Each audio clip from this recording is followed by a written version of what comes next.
Hello guys, I am C S Kashish Rachwani. Guys, मेरे इस channel पे वैसे तो C S E E T के आपको सारे notes plus M C Qs मिल जाएंगे, पर अभी मैंने कुछ एग्जीक्यूटिव के लिए भी कुछ लाना तैयार किया है, जो कि है ई बी सी एल की सारी चैप्टर्स की सीरीज़। तो गाइस, मेरा जो पहला चैप्टर है वो चल रहा है अभी, जो कि है रिजर्व बैंक ऑफ इंडिया। उसका आज लास्ट पार्ट है, फिर हम लोग कल से फेमा तैयार करेंगे। तो गाइस, अगर अभी तक आपने आर बी आई नहीं देखा तो देख लो, क्योंकि ज़्यादा वीडियोस नहीं हुई है और आप लोग साथ साथ में मेरे साथ सारा चैप्टर्स कवर कर सकते हो और दिसंबर के लिए तैयारी कर सकते हो। तो ज़्यादा देर नहीं हुई है तो स्टार्ट कर लो अभी से ही सारी वीडियोज़ देखना, क्योंकि मैंने जो नोट्स बनाए वो अकॉर्डिंग टू योर मॉड्यूल है। और ऐसे पैंडमिक सिचुएशन में मुझे ऐसा लगता है कि आप लोग को घर बैठ के सारी तैयारी करनी चाहिए, और ये अच्छा मौका है आप लोगों के लिए कि सी एस में फर्स्ट टाइम में निकलने का। तो आप लोग घर बैठ के क्यों ना अच्छे से तैयारी करो और सारी वीडियोस देखो, क्योंकि यहाँ पे नोट्स भी आपको अकॉर्डिंग टू योर मॉड्यूल मिल रहे हैं। तो फिर और क्या चाहिए आप लोगों को। और तो आज हम लोग स्टार्ट करते हैं आरबीआई का पार्ट 4। ठीक है, तो पार्ट 3 हम लोग कर चुके हैं, पार्ट 4 हम लोग आज से स्टार्ट करें। पार्ट फर्स्ट में मैंने ऑब्जेक्टिव बताए थे, पार्ट सेकंड में मैंने फंक्शनैलिटीज़ बताई थी, पार्ट थर्ड में मैंने कुछ मॉनेटरी पॉलिसीज़ के बारे में बताया था। तो पार्ट 4 है जो कि कुछ बच गया है, जिसमें हम लोग कुछ डिफरेंस पढ़ेंगे।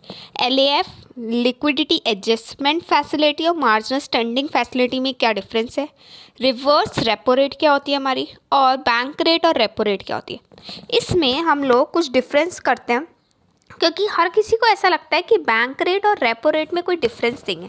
बैंक रेट और रेपो रेट आर सेम। तो कुछ डिफरेंस मैं लाई हूँ यहाँ पे, जो कि शायद आपके मॉड्यूल में भी नहीं होंगे। तो यहाँ पे आप लोग देख लो, तो आप लोग के लिए फ़ायदा करेगा वो।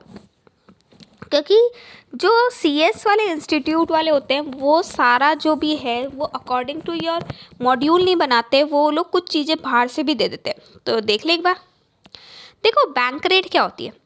Bank rate is the rate, it refers to the rate of interest charged by RBI. कौन चार्ज करता है? आरबीआई। किससे? कमर्शियल बैंक से। जब आरबीआई किसको लोन देता है? कमर्शियल बैंक को। तो वो कुछ रेट ऑफ इंटरेस्ट चार्ज करता है, जिसको बोला जाता है बैंक रेट। कौन दे रहा है लोन? आरबीआई। किसको दे रहा है? कमर्शियल बैंक को दे रहा है। और जब वो कुछ चार्ज किया जाता है, जब वो कुछ रेट ऑफ इंटरेस्ट चार्ज करते हैं, उसको बोलते हैं बैंक रेट। इस बैंक रेट में कोई भी सिक्योरिटी नहीं होती, इसीलिए हम लोगों ने यहाँ पे लिख रखा है purely against loan. Purely against loan का मतलब होता है यहाँ पे आपको कोई भी सिक्योरिटी कोलेट्रल गिरवी नहीं रखनी पड़ेगी। ठीक है, अब आ जाओ repo rate. The word repo has been drive from repurchase agreement. Repurchase agreement, ध्यान से सुनना। इस लाइन को मैं 1 मिनट बाद समझाऊंगी, पहले नीचे वाली लाइन पढ़ लेते हैं। It is the tool used in monetary policy that allow bank to borrow money. किससे? आरबीआई से मांगती है थ्रू रीपर्चेज। यहाँ पे भी सेम है कि आरबीआई किसको लोन दे रहा है? कमर्शियल बैंक को लोन दे रहा है, उसको बोलेंगे रेपो रेट। अब ध्यान से सुनना, ऊपर वाले केस में बैंक रेट में कमर्शियल बैंक ने कोई भी सिक्योरिटी नहीं गिरवी रखी थी, लेकिन रेपो रेट में कमर्शियल बैंक कुछ सिक्योरिटी गिरवी रखती है। और जब वो सिक्योरिटी गिरवी रखती है तो वो एक अग्रीमेंट बनवाती है, और उसमें वो दावा करती है कि ये जो सिक्योरिटी, ये जो कोलेट्रल असेट हम लोग गिरवी रख रहे हैं, वो वापस हम लोग आपसे ले लेंगे। कैसे ले लेंगे? लोन चुका के वापस हम अपनी सिक्योरिटी को ले जाएंगे। तो इसीलिए इसको रेपो रेट बोला जाता है। और इसीलिए यहाँ पे जो अग्रीमेंट होता है उसको बोलते हैं रीपर्चेज अग्रीमेंट, क्योंकि हम यहाँ पे दावा करते हैं कमर्शियल बैंक कि हम लोग अपनी सिक्योरिटीज़ को वापस छुड़वा लेंगे और लोन चुका देंगे। ठीक है, तो वर्ड रेपो भी रीपर्चेज अग्रीमेंट से आया है। ठीक है, और ये मॉनेटरी पॉलिसी का टूल है। ठीक है, तो डिफरेंस समझ में आ गया। बैंक रेट वो रेट होती है जहाँ पे हम लोग कोई सिक्योरिटी गिरवी नहीं रखते, लेकिन रेपो रेट में कोई ऐसी चीज़ होती है जहाँ पे हम लोग सिक्योरिटी गिरवी रखते हैं। ठीक है, आगे और भी डिफरेंस है, यहाँ पे देखो। It refers to the rate charge by central bank from commercial bank for a loan. Loan के लिए हम लोग कमर्शियल बैंक चार्ज करता है किससे? सेंट्रल बैंक चार्ज करता है कमर्शियल बैंक से। मतलब कुल मिला के आरबीआई चार्ज किससे कर रहा है? आरबीआई चार्ज कर रहा है कमर्शियल बैंक से। ठीक है, कमर्शियल बैंक से चार्ज कर रहा है, ठीक है। यहाँ पे देखो, it is the rate charge by central bank from commercial bank for loan. यहाँ पे भी लोन है, लेकिन अगेंस्ट कोलेट्रियल सिक्योरिटी, यहाँ पे सिक्योरिटीज रखाई जाती है। क्या यहाँ पे सेकंड डिफरेंस, कोलेट्रियल सिक्योरिटीज होती है, यहाँ पे नहीं होती है, यहाँ पे होती है। अब ध्यान से सुनना, हम लोग पब्लिक क्या करती है, कमर्शियल बैंक से कुछ बिल को डिस्काउंट कराती है। पब्लिक क्या करती है, कमर्शियल बैंक से कुछ बिल डिस्काउंट कराती है। अब कमर्शियल बैंक क्या करती है, उसी बिल को रीडिस्काउंट कराती है आरबीआई से। और ये रीडिस्काउंट का कॉन्सेप्ट मैंने आप लोगों को बहुत अच्छे से पढ़ा रखा है। अगर आप लोगों को देखना है तो लास्ट वीडियो में आप लोग देख लेना, आपको समझ में आ जाएगा। तो जब कमर्शियल बैंक रीडिस्काउंट कराती है आरबीआई से, तो वो क्या कर देती है, वो बिल दे देती है आरबीआई को और उसके बदले में पैसे ले लेती है। तो उसके बदले में आरबीआई के पास कमर्शियल बैंक कुछ गिरवी नहीं रख रहा, कुछ भी गिरवी थोड़ी रख रहा है। वो तो क्या कर रहा है, सिर्फ और सिर्फ बिल दे रहा है और उसके बदले में पैसे दे रहा है। तो जब वो रेट अलाउ होगी, जिस रेट पे आरबीआई कमर्शियल बैंक को लोन देगा, मतलब जो डिस्काउंट करेगा बिल, उस रेट को बोला जाएगा बैंक रेट। तो रीडिस्काउंट बैंक रेट पे होती है, क्योंकि रीडिस्काउंट में भी कोई सिक्योरिटी गिरवी नहीं होती, यहाँ पे सिक्योरिटी होती है, इसलिए रीडिस्काउंटिंग ऑफ बिल यहाँ पे अलाउ नहीं है। वापस बोल देती हूँ, बैंक रेट वो रेट होती है जो आरबीआई चार्ज करता है कमर्शियल बैंक से फॉर लोन, पर यहाँ पे कोई कोलेट्रल नहीं होता, रेपो रेट में कोलेट्रल होता है, ठीक है। और रीडिस्काउंट में भी कोलेट्रल नहीं होता, इसीलिए जो रेट चार्ज की जाती है दैट इज बैंक रेट। अच्छा, आप बताओ, जिस पे सिक्योरिटी रखी जाएगी या जिस पे सिक्योरिटी नहीं रखी जाएगी, किसका रेट ज़्यादा होगा। देखो, जिसमें सिक्योरिटी रखी जाती है ना, वो थोड़ा सा सिक्योर्ड होता है, तो इसीलिए रेपो रेट की रेट ऑफ इंटरेस्ट कम होता है और बैंक रेट का रेट ऑफ इंटरेस्ट ज़्यादा होता है। समझ में आया, क्योंकि यहाँ पे थोड़ी सेफ्टी ज़्यादा रहती है, इसीलिए कोई सिक्योरिटी नहीं रखते तो ये कम होता है और यहाँ पे ये ज़्यादा होता है। मेजर क्या है, it help in deciding loan lending rates in the country. देखो, बैंक रेट अफेक्ट करता है डायरेक्ट कस्टमर को। कैसे, ध्यान से सुनना, आरबीआई लोन देगा किसको, कमर्शियल बैंक को। कमर्शियल बैंक वही लोन किसको चढ़ा देगा, पब्लिक को चढ़ा देगा, ठीक है। अगर आरबीआई 5% चार्ज कर रहा है, तो अपने आप कमर्शियल बैंक पब्लिक से 8% चार्ज करेगी। मतलब अगर आरबीआई कम चार्ज कर रहा है तो कमर्शियल बैंक भी कम चार्ज करेगी, अगर आरबीआई ज़्यादा चार्ज करेगा तो कमर्शियल बैंक और ज़्यादा चार्ज करेगी। तो इसीलिए ये लेंडिंग रेट भी बोला जाता है इसको, क्योंकि ये लेंडिंग कैपेसिटी को अफेक्ट कर रहा है। लेकिन ये जो है, ये सिर्फ इन्फ्लेशन और डिफ्लेशन को रोकने के लिए होता है, इसीलिए ये लेंडिंग एक्टिविटीज़ को अफेक्ट नहीं करता। वही बात हो गई, अफेक्ट कस्टमर, ये अफेक्ट करता है कस्टमर को, ये नहीं करता है, ठीक है।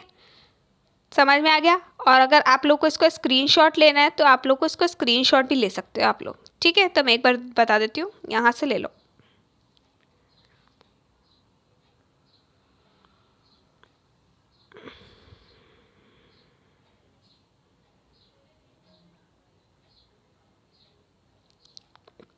आई थिंक आप लोगों ने ले लिया होगा, तो आगे चले।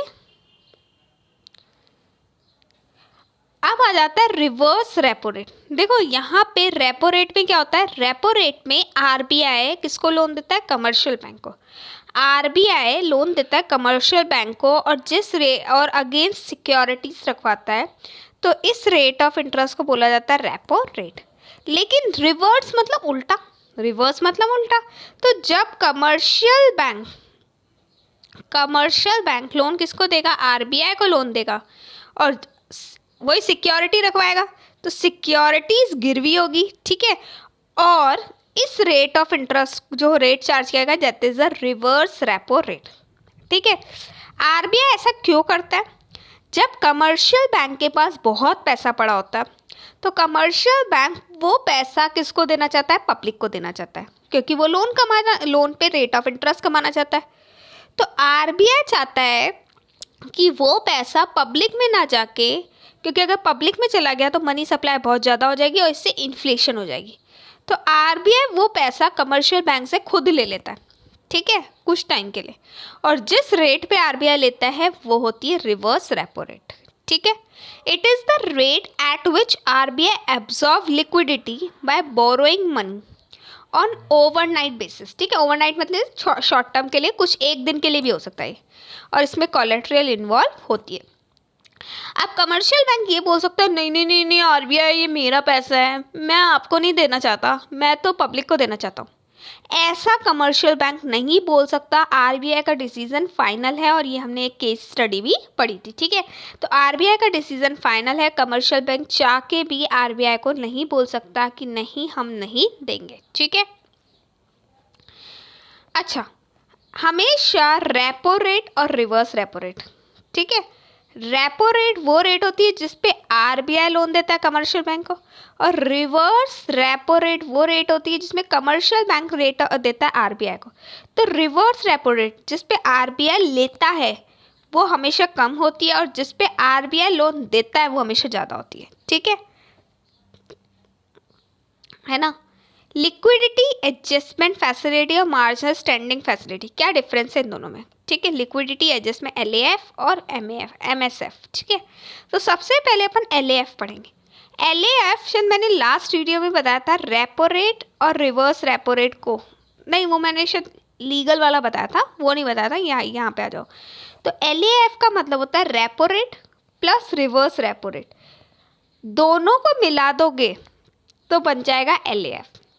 ये क्यों होता है? ये मार्केट में इन्फ्लेशन और डिफ्लेशन को कंट्रोल करता है। अगर आरबीआई को लगता है कि मार्केट में डिफ्लेशन है, मनी सप्लाई कम है, तो आरबीआई और लोन देने की कोशिश करेगा, और जब आरबीआई और लोन देने की कोशिश करेगा दैट इज रेपो रेट, ठीक है। तो इससे क्या होगा, मनी सप्लाई बढ़ जाएगा। लेकिन आरबीआई को लगता है ऑलरेडी मनी सप्लाई बहुत ज़्यादा है और हमें उसको कम करना चाहिए, अगर कम नहीं किया तो इन्फ्लेशन हो जाएगा। तो आरबीआई मार्केट से पैसा खींचने की कोशिश करेगा, तो कमर्शियल बैंक से वो लोन मतलब लोन लेगा, अब देगा नहीं, लेगा, ठीक है। तो उस रेट ऑफ इंटरेस्ट को बोलेंगे रिवर्स रेपो रेट, ठीक है। और दोनों ये जो लिक्विडिटी को एडजस्टमेंट कर रहा है, repo rate plus reverse repo, इस पूरे प्रोसेस को बोला जाएगा liquidity adjustment facility. It is the tool that help bank in adjusting their day-to-day mismatches in the economy. समझ में आ गया? Day-to-day mismatches मतलब इन्फ्लेशन और डिफ्लेशन को कंट्रोल करेगा। ये चीज़ मैं अभी आपको बता चुकी हूँ। Repo rate are always higher than reverse repo rate. Repo rate ज़्यादा होती है रिवर्स रेपो रेट से। करंटली रेपो रेट हमारी चल रही है 4% और रिवर्स रेपो रेट चल रही है 3.35%, लेकिन चेंज होती रहती है, ठीक है। बायलैटरल पॉलिसी है, महीने में 2 बार चेंज होती है। तो आप लोगों को अगर लिखना है तो आप लोग करंटली जब भी एग्ज़ाम देने जाओ तो उसको चेक करके जाना, ठीक है। तो अभी तक हमने क्या पढ़ा, रेपो रेट क्या होती है, रिवर्स रेपो रेट क्या होती है, और बैंक रेट क्या होती है। उसके बाद एलएएफ पढ़ लिया। अब लास्ट बचा है मार्जिनल स्टैंडिंग फैसिलिटी। देखो ध्यान से सुनना, एक था हमारा मोटू, ठीक है। मोटू जो है वो किससे लोन लेता था, हमारे छोटू से लोन लेता था, ठीक है। छोटू से लोन लेता था। मोटू ने छोटू से 1 लाख रुपए का लोन लिया। तो छोटू ने जो रेट ऑफ इंटरेस्ट चार्ज की वो थी 2%, ठीक है। बहुत कम थी, दोस्त थे दोनों इसलिए कम चार्ज की, ठीक है। मोटू ने छोटू को बोला कि छोटू छोटू मुझे और लोन चाहिए। छोटू ने बोला कितना, पहले तू पुराना चुका। मोटू ने बोला मैं पुराना 1 लाख रुपए तो नहीं चुका पा रहा हूँ, लेकिन तू मुझे और 2 लाख रुपए दे दे। अब छोटू के मन में क्या आया, बहुत शंका आई कि यार ये मोटू मेरा पैसा तो नहीं खा जाएगा। तो छोटू ने मोटू को बोला देख मैं तेरे को 2 लाख रुपए और दे दूंगा, लेकिन अब जो रेट ऑफ इंटरेस्ट होगी वो 4% होगी, 2% नहीं होगी। मतलब 2% की जगह मैं 4% चार्ज करूंगा। मोटू ने बोला ऐसा क्यों? तो छोटू ने बोला देख पहले जो मैंने अमाउंट दिया था वो कम था तो रिस्क भी कम थी, और रिस्क कम थी इसलिए मैंने रिटर्न भी कम लिया, 2% ले लिया। लेकिन अब तो दोबारा मांग रहा है तो रिस्क बढ़ रही है, और रिस्क बढ़ रही है तो रिटर्न भी बढ़ना चाहिए, ठीक है। तो इसीलिए मैं जो तेरे से रेट ऑफ इंटरेस्ट चार्ज करूँगा वो होगा 4%। अगर अब मोटू को पैसे चाहिए तो वो छोटू को कितना देगा, 4%। पहले 1 लाख पे वो 2% ही चुकाएगा, लेकिन फर्दर 2 लाख पे वो 4% चुकाएगा। यही फैसिलिटी आरबीआई लेके आया कमर्शियल बैंक्स के लिए। आरबीआई बोलता है कि एक लिमिट तक अगर कमर्शियल बैंक हमसे लोन लेती है तो हम रेपो रेट चार्ज करेंगे। एक लिमिट तक कमर्शियल बैंक अगर हमसे लोन लेती है तो हम रेपो रेट चार्ज करेंगे। लेकिन अगर कमर्शियल बैंक लिमिट से ज़्यादा लेती है, अगर कमर्शियल बैंक लिमिट से ज़्यादा लेगी तो हम लोग जो रेट ऑफ इंटरेस्ट है वो ज़्यादा चार्ज करेंगे। वही बात बोल रहा है, देखो मार्जिनल स्टैंडिंग फैसिलिटी का मतलब होता है it means beyond the limit, limit से ज़्यादा। A scheme announced by RBI in its monetary policy 2011 and 12, मतलब ये कब आया, 11-12 में आया। It refers to the panel rate, panel का मतलब increase rate, at which RBI can borrow money, at which banks can borrow money from central bank over and above what is available in LAF window। मतलब जो LAF था, repo rate plus reverse repo rate, उसमें जितनी limit लिखी हुई थी अगर उससे ज़्यादा आप लिख लेते हो तो यहाँ पे जो रेट ऑफ इंटरेस्ट चार्ज की जाएगी that is panel rate of interest. और पैनल का मतलब इंक्रीज रेट। अब जैसे एग्जांपल देखो, अप टू 5 करोड़ तक आरबीआई 4% चार्ज कर रहा है, जो हमारे क्या है, रेपो रेट की। लेकिन अगर उससे ज़्यादा लेते हो तो 5.25% चार्ज करेगा। That is marginal standing facility. याद रखना कब आई है, 2011-12 में। तो सब कुछ रेपो रेट और रिवर्स रेपो रेट पे ही कवर्ड है। तो आप लोगों को अच्छे से समझ में आया होगा बैंक रेट और रेपो रेट में क्या डिफरेंस है। फिर रिवर्स रेपो रेट क्या होती है, देन LAF और MSF में क्या डिफरेंस था, ठीक है। और नहीं तो इस वीडियो को 2 बार ज़रूर देखना। कुछ मॉनेटरी पॉलिसीज़ के चीज़ें रह गई थी वो देख लेते हैं। मॉनेटरी पॉलिसी जब आरबीआई बनाती है तो आरबीआई का गवर्नर अकेला तो नहीं संभाल सकता। एक बेचारा आरबीआई का गवर्नर और 133 करोड़ की जो जनता है अकेले वो कैसे संभालेगा। तो इसीलिए मॉनेटरी पॉलिसी बनाने के लिए वो एक कमेटी बनाता है, that is monetary policy committee, जो कि कौन से सेक्शन में डिफाइन है, सेक्शन 45 ZB में डिफाइन है। इस पॉलिसी कमेटी में कौन कौन बैठेगा, तो खुद गवर्नर बैठेगा। हमारे 4 डिप्टी गवर्नर थे ना, तो उसमें से एक डिप्टी गवर्नर बैठेगा, एक खुद ऑफिसर बैठेगा आरबीआई का जिसको सेंट्रल गवर्नमेंट नॉमिनेटेड करेगी, और 3 सेंट्रल गवर्नमेंट के ऑफिसर्स होंगे, ठीक है। तो कौन कौन हुआ, पहला हमारा गवर्नर, फिर डिप्टी गवर्नर, एक आरबीआई का ऑफिसर, लेकिन कौन अपॉइंट करेगा उसको, सेंट्रल गवर्नमेंट, मतलब सेंट्रल गवर्नमेंट नॉमिनेट करेगी, ठीक है। ऑफिसर हो गया, ठीक है। वैसे भी ऑफिसर्स को सबको सेंट्रल गवर्नमेंट ही अपॉइंट करती है, ठीक है। और एक हमारे 3 हमारे सीजी खुद अपने ऑफिसर भेजेगी। तो 3 + 1 मतलब टोटल एग्रीगेट 6 हो गए, ठीक है। तो ये लोग डिसाइड करेंगे मॉनिटरी। अब देख रहे हो, आधा तो गवर्नमेंट के हाथ में और आधा आरबीआई के हाथ में। फर्स्ट 3 पॉइंट्स में आरबीआई के ऑफिसर्स हैं और नेक्स्ट लास्ट वाले पॉइंट में 3 एक साथ सेंट्रल गवर्नमेंट के ऑफिसर हो गए। तो यहाँ पे कहीं ना कहीं पॉलिटिकल इंटरफेरेंस आ ही जाता है क्योंकि सेंट्रल गवर्नमेंट आ गई। अब कमेटी बनाई है तो मिलना भी पड़ेगा। तो कितनी बार मिले आप लोग को पता है, देखो हम लोगों के यहाँ पे हर चीज़ क्वार्टरली बेसिस पे होती है। आप किसी भी कंपनी का डेटा उठा के देख लो, कंपनियां क्वार्टरली रिटर्न फाइल करती है, क्वार्टरली अपने बुक्स ऑफ अकाउंट्स बनाती है, ठीक है। एनुअली एक कंसोलिडेटेड बना देती है, बाकी सब कुछ क्वार्टरली काम पे चलता है। तो यहाँ पे जो मीटिंग होगी वो भी क्वार्टरली होगी, तो एटलीस्ट 4 मीटिंग इन आई है, ठीक है।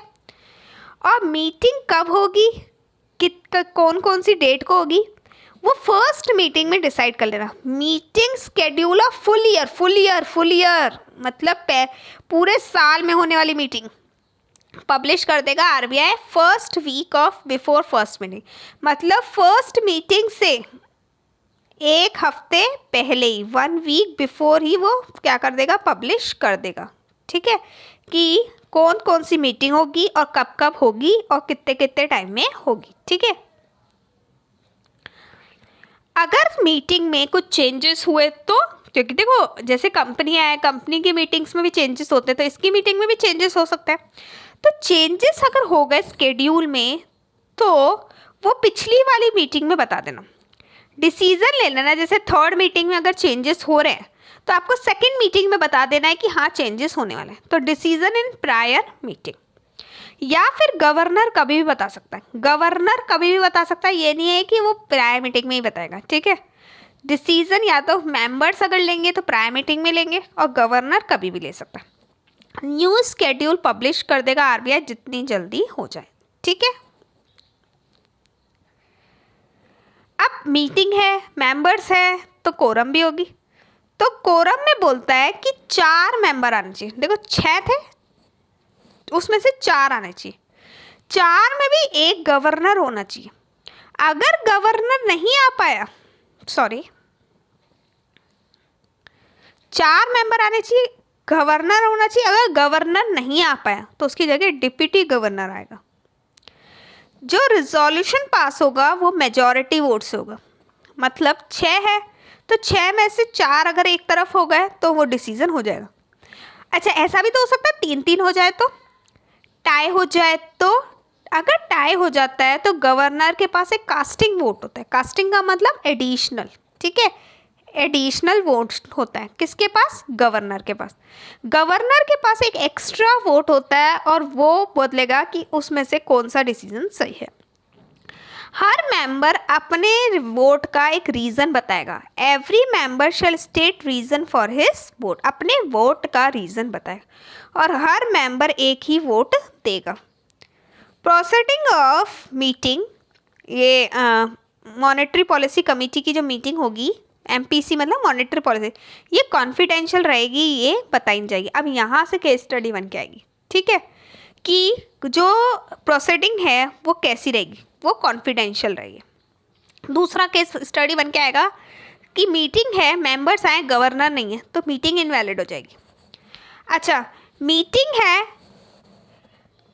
मेजॉरिटी टाई हो गई है, तो कौन बताएगा? मतलब एक डिसीजन लिया गया कि ये काम करना है और वो टाई हो गया। 3 मेंबर कहते हैं करना है, 3 मेंबर कहते हैं नहीं करना है, तो अब क्या होगा? तो गवर्नर कास्टिंग वोट देगा, एक्स्ट्रा वोट देगा, ठीक है। तो ये सारे केसेस जो है ये केस स्टडी बन के आएंगे, ठीक है। तो इसको ध्यान से देना और स्क्रीनशॉट जरूर लेते जाना। मॉनेटरी पॉलिसी रिपोर्ट, अब मीटिंग हुई है तो रिपोर्ट ही बनेगी। तो रिपोर्ट क्या होगी? ZM में ये पब्लिश करेगा आरबीआई एवरी 6 मंथ्स। हर 6 महीने में आरबीआई अपनी मीटिंग्स की रिपोर्ट करेगा। इसमें ये बताएगा कि क्या रीज़न है कि इंडिया में इतना ज़्यादा इन्फ्लेशन हो रहा है। क्या लोग डिमांड ज़्यादा कर रहे हैं या चीज़ें महंगी रही है, कॉस्ट ज़्यादा हो रही है सॉरी, डिमांड ज़्यादा है, लोग मांग ज़्यादा रहे इसीलिए महंगाई हो रही है, या फिर चीज़ें महंगी आ रही है, कॉस्ट ज़्यादा है।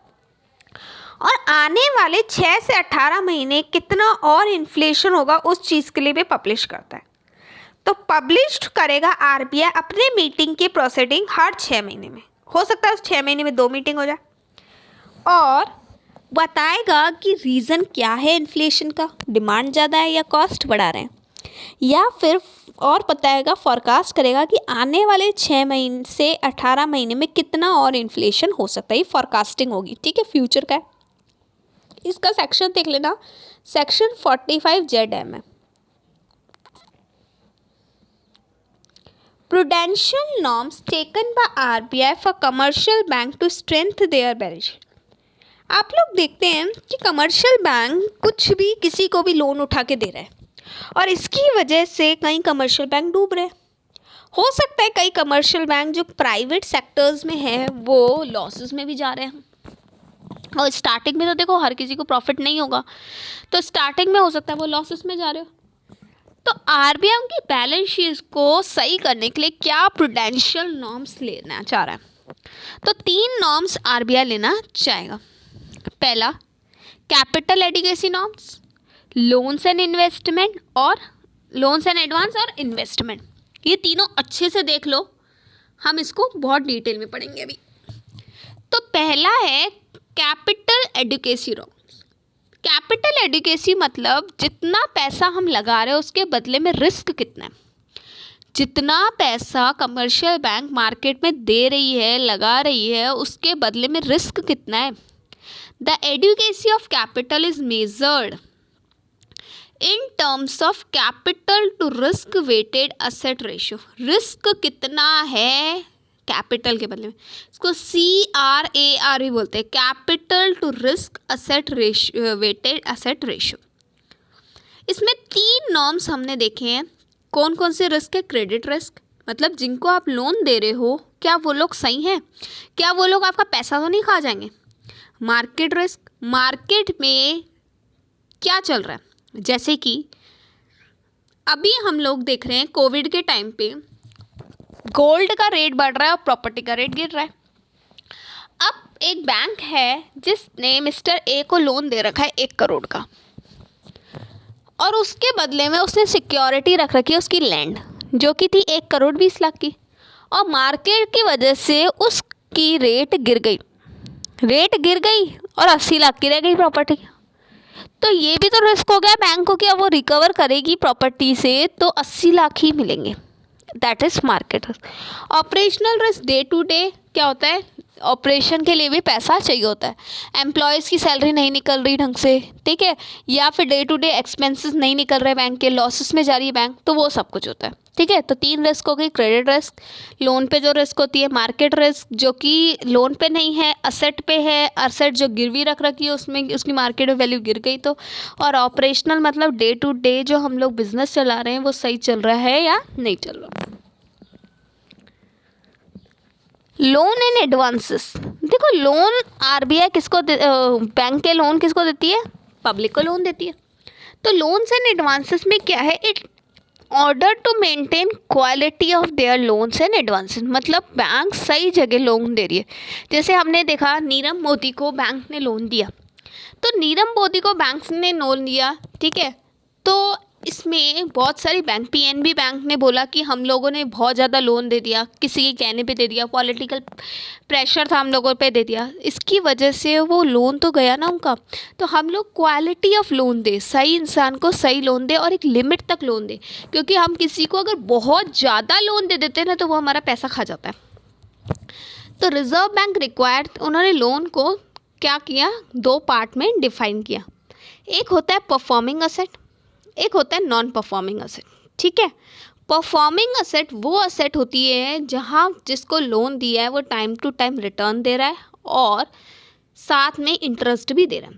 लेकिन कई लोग क्या होता है, लोन लेने के बाद कोविड है या फिर लॉकडाउन है, इस वजह से इंस्टॉलमेंट नहीं चुका पा रहे, ठीक है, और 90 दिन तक अगर कोई इंस्टॉलमेंट नहीं चुका पा रहा तो वो असेट, वो लोन हमारा नॉन परफॉर्मिंग असेट बन जाता है। अच्छा, किसी को ये पूछना है कि लोन असेट कैसे होता है। देखो, लोन लेने वाले के लिए लायबिलिटी है, लेकिन बैंक के लिए तो वो असेट ना, बैंक के लिए तो वो असेट है, क्योंकि बैंक को उससे पैसा मिलेगा। तो इसीलिए वो लोन क्या बन जाता है, नॉन परफॉर्मिंग असेट है। अगर वो 90 डेज तक रिटर्न नहीं आता तो फिर बैंक उसको 60 डेज़ का नोटिस भेजती है कि चुका दो। तो टोटल 150 डेज़ हो जाते हैं, उसके बाद उसको NPA में डाला जाता है। तो यहीं पे वो आ जाता है। NPA को फर्दर क्लासिफाइड किया 3 में, सब स्टैंडर्ड, डाउटफुल, लॉस असेट। ऐसे लोन जो 12 महीने तक नहीं आया है, 12 महीने अभी हुए नहीं है उसको, तो उसको बोलते हैं सब स्टैंडर्ड। अभी आ सकता है, अभी ताज़ा है, ठीक है। लेकिन डाउटफुल में क्या होता है, अब डाउट होता है अब देगा या नहीं देगा, लेकिन अभी तक हमने उसको बैलेंस शीट में रख रखा है, ठीक है। डाउटफुल है, देगा पता नहीं देगा, क्योंकि 1 साल से ज़्यादा हो गया, लेकिन बैलेंस शीट में है अभी भी। और लॉस असेट वो जो कि बैलेंस शीट से ही हटा दिया, भाई ख़त्म, लॉस हो गया। इसीलिए RBI ने लिमिट बना रखी कमर्शियल बैंकों की, ज़्यादा लोन नहीं दिया जाए, ठीक है। सेलेक्टिव क्रेडिट रेशनिंग बना रखी है कि इस चीज़ पे इतना ही लोन दिया जाए, ताकि कम से कम NPA, आपको पता है इंडिया में 20 से 25% NPA होता है हर साल, मतलब बैंकों का पैसा 20 से 25% खाते हैं, और ये NPA धीरे धीरे बढ़ता ही जा रहा है। मतलब इंडिया ही एक ऐसी कंट्री है जिसमें NPA सबसे ज़्यादा हो रहा है। इसीलिए RBI ने हर जगह लिमिट बना रखी है कि इतना ही लोन दो। आरबीआई ने यहाँ तक बैंकों को ये तक बोल रखा है कि इन्वेस्टमेंट में रियल एस्टेट में एक लिमिट तक करो, कैपिटल मार्केट में एक लिमिट तक करो, ठीक है, ये भी लिमिट डिसाइड कर रखी है।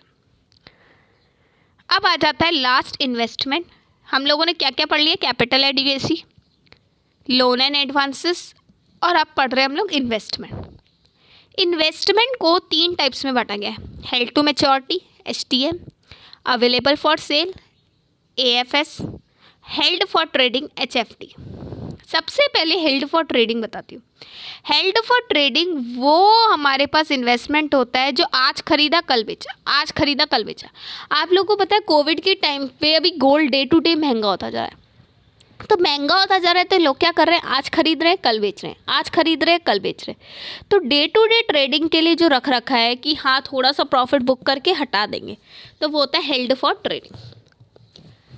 Held for to maturity, held to maturity का मतलब होता है इसको जब तक नहीं बेचेंगे जब तक इसकी मैच्योरिटी नहीं होगी। इसमें लॉक इन पीरियड होता है कि 3 साल 4 साल 5 साल तब तक नहीं बेचेंगे। नॉट सेल टिल मैच्योरिटी, और अगर सेल किया तो इसमें सब्जेक्ट टू गाइडलाइंस लगेगी आरबीआई की, मतलब आरबीआई ने जितनी जितनी जिसकी मैच्योरिटी बना रखी है और जो जो कंडीशन लगा रखी है सब फॉलो करेंगे। लास्ट है available for cell. Available for cell ये होता है कि जैसे मिस्टर ए को कमर्शियल बैंक ने लोन दिया और इसके बदले में आप लोग देखना ना, जैसे कि ये हमारा किंगफिशर था, किंगफिशर एयरलाइंस को हम लोगों ने लोन दिया, बैंकों ने लोन दिया, तो बैंकों ने जब वो इंसॉल्वेंट प्रूफ हो गया कि नहीं है तो उसकी असेट को ले लिया था। अब असेट को ले लिया था तो वो अवेलेबल फॉर सेल हो गई। अब उसका ऑक्शन लगेगा, तो जब तक वो बिकती नहीं है ऐसी असेट तो उन पे डेप्रिसिएशन तो लग ही रहा है, क्योंकि डेप्रिशिएबल है असेट तो वो यूज़ हो ही रही है, तो इस पे प्रोविज़न फॉर डेप्रिसिएशन लगा रहे हैं। और आपको बार बार उसके लिए ऑक्शन लगानी पड़ेगी, कब तक, जब तक वो सेल नहीं हो रही। और आरबीआई को इस चीज़ की रिपोर्ट दोगे कि हाँ हम लोग वाकई में कोशिश कर रहे हैं कि हम लोग उसको बेचेंगे, अवेलेबल फॉर सेल को बेचने की कोशिश कर रहे हैं, तो बार बार पीरियोडिकली मार्केटिंग करनी पड़ेगी। पीरियोडिकली मार्केटिंग का मतलब आपको बार बार ऑक्शन करनी पड़ेगी, और इस पर डेप्रिसिएशन लग रहा है तो लगेगा। वापस बता देती हूँ, आरबीआई ने 3 असेट ट्रांस कर रखी है, अवेलेबल फॉर सेल, पहली थी हेल्ड फॉर ट्रेडिंग जो नीचे नीचे हमने पढ़ी डे टू डे ट्रेडिंग के लिए, फिर हेल्ड फॉर मैच्योरिटी, ये मैच्योरिटी में सेल करेंगे, और ये अवेलेबल फॉर सेल वो असेट है जो ऑक्शन में बिकती है, लेकिन इस पर प्रोविजन फॉर डेप्रिसिएशन लगेगा ही लगेगा। तो गाइस यहाँ पे आज की क्लास कंप्लीट करते हैं। गाइस मेरा एक इंस्टा पे टेलीग्राम पे एक चैनल है CS वर्ल्ड के नेम से, जिसका लिंक मैंने नीचे डिस्क्रिप्शन में दे रखा है, तो उसको ज्वाइन करो, उसमें आपको बहुत इंपॉर्टेंट इन्फॉर्मेशंस भी मिल जाएगी। गाइस यहाँ पे हमारा क्लास भी कंप्लीट होती है, प्लस यहाँ पे हमारा आरबीआई चैप्टर भी कंप्लीट होता है। तो नहीं देखा है तो ज़्यादा क्लासेस हुई भी नहीं है, तो आप लोग देखो, क्योंकि उसके बाद हम लोग अब नेक्स्ट चैप्टर स्टार्ट करने चाहेंगे, दैट इज़ हमारा फेमा, और मोस्ट प्रोबेबली कल से ही स्टार्ट हो जाएगा, तो आप लोगों को ये ज़रूर देखना चाहिए। तो गाइस यहीं पे कंप्लीट करें आरबीआई। चलो बाय, थैंक यू।